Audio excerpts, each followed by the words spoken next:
Shadaqallahul azim wa shadaqa rasuluhun nabiyul karim wa nahnu ala dzalika minasyahidin. Surat An-Nas, surat yang terakhir dalam Al-Qur'an. Ya, tapi bukan terakhir dalam nuzul ya. Dalam rentetan surat yang terakhir. Kalau surat yang terakhir dalam nuzul, surat nuzul itu maksudnya turun. Ya, surat yang terakhir turun surat apa? Hah? Surat Al-Baqarah, tapi saya lupa ayat berapa. Allah Subhanahu wa taala berfirman, "Al-yauma akmaltu lakum dinakum wa atmamtu 'alaikum ni'mati wa raditu lakumul Islama dina." Nah, itu surat yang terakhir secara rentetan turunnya Al-Qur'an ya. Nuzul turun kepada Rasulullah yang terakhir itu ayat, yaitu ketika Hajjatul Wada, haji wada. Nah, tapi kalau rentetan dalam ayatnya yang terakhir yaitu surat An-Nas. Seperti pembukaan, surat yang pertama kali dibuka dalam Al-Qur'an yaitu surat Al-Fatihah. Tapi yang pertama kali turun kepada Rasulullah surat Al-Alaq.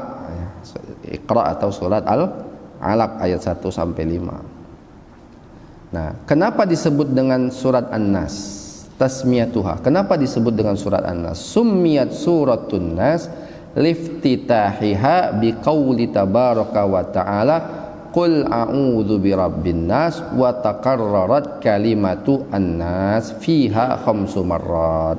Jadi disebut dengan surat An-Nas pertama karena surat ini dibuka dengan menyebutkan an-nas, qul a'udzu birabbin nas. Kemudian di dalam ayat ini juga terulang-ulang terus kata-kata An-Nas sampai berapa kali? Sampai 5 kali. Qul a'udzu birabbin nas, malikin nas, ilahin nas, ya min syarril waswasil khannas alladzi yuwaswisu fi sudurin nas minal jinnati wan nas. Jadi 5 kali kata-kata An-Nas diulang dalam ayat ini, dalam surat ini, maka disebut dengan surah An-Nas.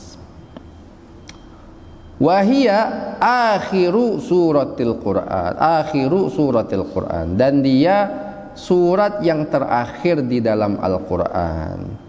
Waqad budi'a bil fatihati.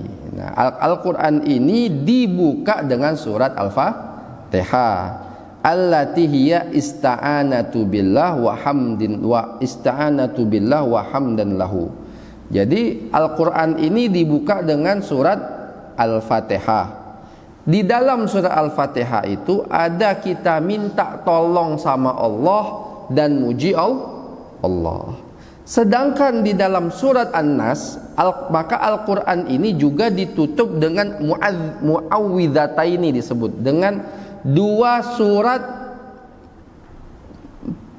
meminta pertolongan ya, mu'awwidhataini, 2 surat yang isinya itu kita minta perlindungan kepada Allah, yaitu surah Al-Falaq dan surat An-Nas. Yang isinya 2 surat ini adalah minta perlindungan kepada Allah Subhanahu wa ta'ala dan juga meminta kepada Allah. Nah, artinya apa? Dalam kehidupan Al-Quran contohin kepada kita nih ya, Al-Quran contohin kepada kita. Al-Quran dibuka dengan suratul Fatihah ya, agar kita meminta kepada Allah, karena dalam suratul Fatihah kan ada minta ihdinas siratal mustaqim, itu minta ya. Dan ada pujian kepada Allah, ada bismillah menyebut nama Allah ya. Di akhirnya Al-Quran pun kemudian ya, menceritakan tentang kita meminta perlindungan kepada Allah Subhanahu wa ta'ala. Artinya apa?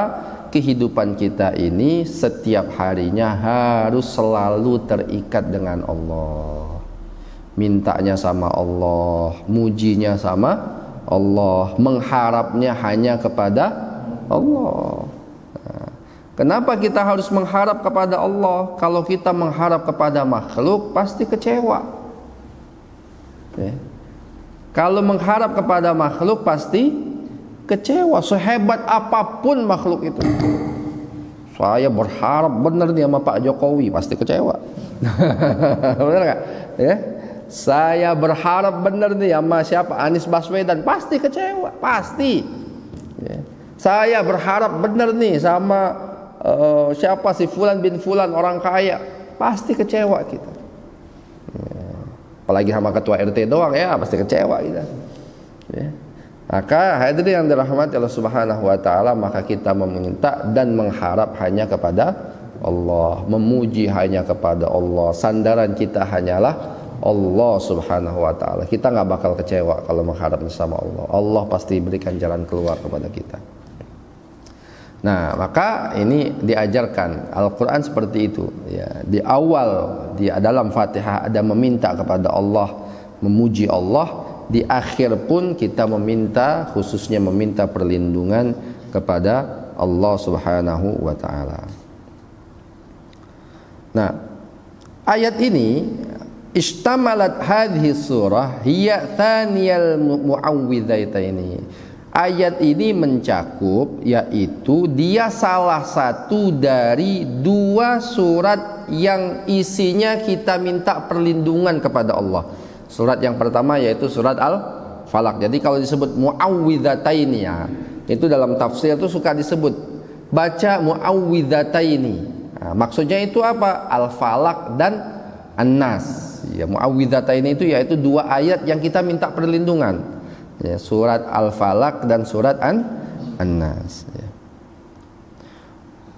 Wal iltija ila rabbin nas al-malik al-ilah al-haq min syarril iblis ya, kita mengharap meminta perlindungan kepada Tuhan manusia, yaitu Tuhan yang sesungguhnya, dari kejelekan iblis, wa junudihi, dan tentara-tentaranya, alladzina yaghwunan nas, yang memerangi manusia, biwaswasatihim, dengan waswas mereka.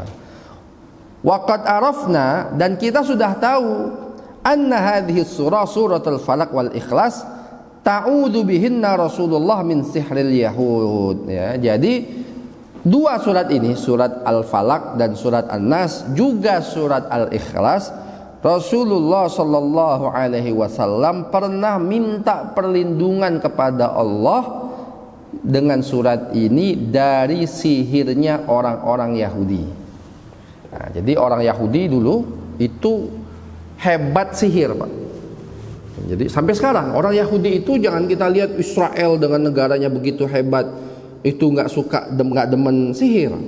Sampai sekarang orang Yahudi itu punya apa ya? Namanya punya cara-cara menyihir orang. Nah, cuman sekarang lebih modern terkadang cara menyihirnya, nggak langsung, Pak. Disihir otak kita oleh orang Yahudi dengan apa? Dengan HP, ya nggak? Ya, dengan TV, dengan media, dengan games. Nah, disihir, itu sihir orang Yahudi itu. Yang buat tuh siapa itu? Orang Yahudi. HP misalnya Microsoft, siapa Microsoft yang buat? Bill Gates, orang Yahudi. Facebook, Mark Zuckerberg, orang Yahudi.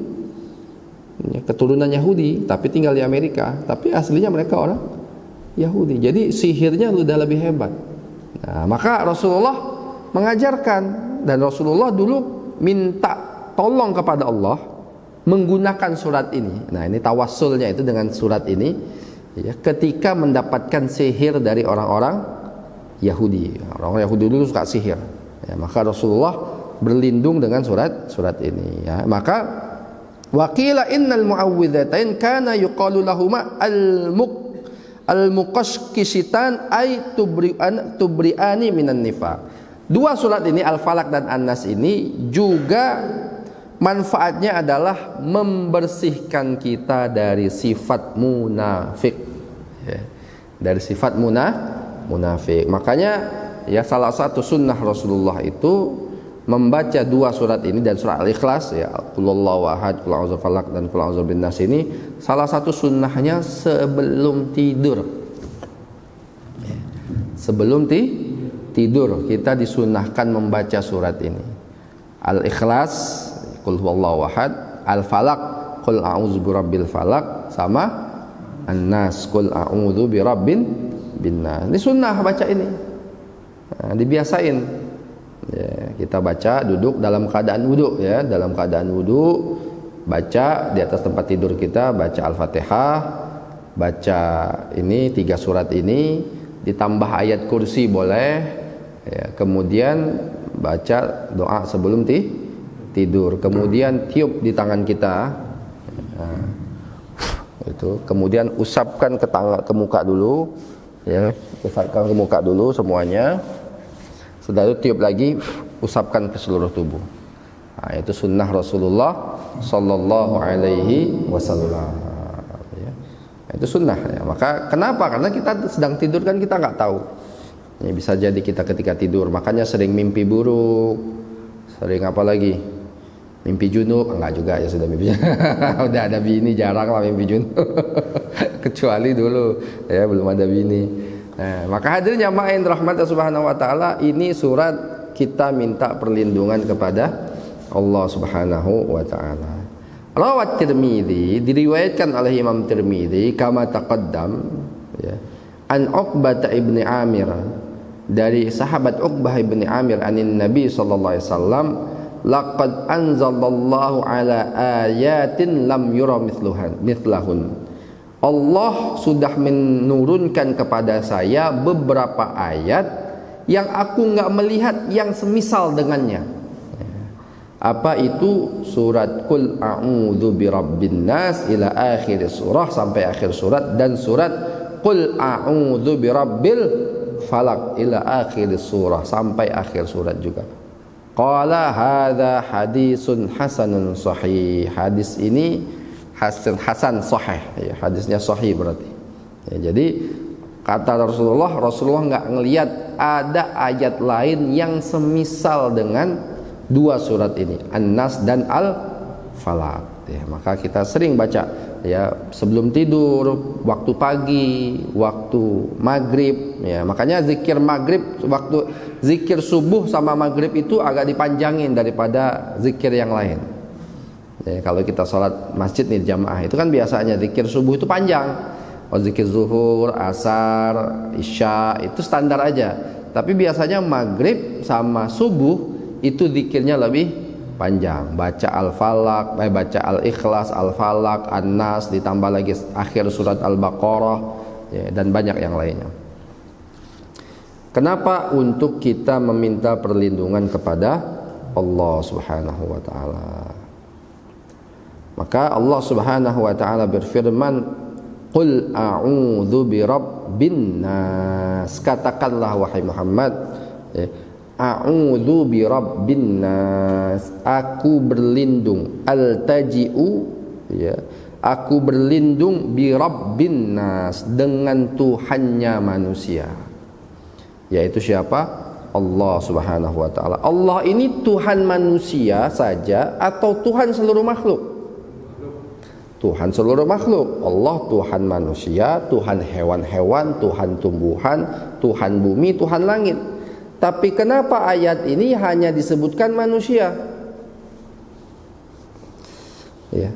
Ayat ini disebutkan hanya manusia ta'ziman wa isyrafan linnas, untuk memberikan kehormatan bagi manusia, karena manusia adalah makhluk yang terbaik yang Allah ciptakan. Nah, jadi kita ini makhluk terbaik, Pak. Ya, kita ini manusia ini makhluk terbaik. Walaqad karramna bani Adam, dan kami ciptakan manusia ini walaqad karramna bani Adam, dan sudah kami muliakan anak cucu Adam. Ini makhluk yang terbaik itu manusia. Masya Allah, alhamdulillah kita ini yang terbaik, ya. Dan juga umat yang terbaik. Kenapa umat yang terbaik? Karena kita umatnya Nabi Muhammad, manusia dan Rasul yang terbaik.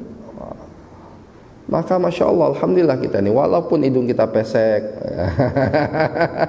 muka kita pas-pasan gitu ya, dompet kita tipis, ya, tapi kita tetap yang terbaik, dengan syarat kita beriman kepada Allah, dengan syarat kita taat sama Allah. Tapi kalau kita nggak taat, kalau kita tidak tunduk kepada perintah Allah, asfala safilin, kita menjadi orang yang paling rendah, bahkan lebih rendah dari binatang sekalipun. Itu manusia. Manusia kalau dia beriman bertakwa ngalahin malaikat. Kenapa? Karena dia diberikan, kalau malaikat hanya diberikan akal, nggak ada nafsu. Manusia punya akal, punya nafsu. Dia tundukkan hawa nafsunya, akalnya lebih tinggi, maka dia lebih mulia. Tapi kalau dia ikutin hawa nafsunya, ya maka dia lebih hina dari binatang. Karena binatang nggak punya akal. Ya. Contohnya apa? Contohnya kita taruh di satu tempat.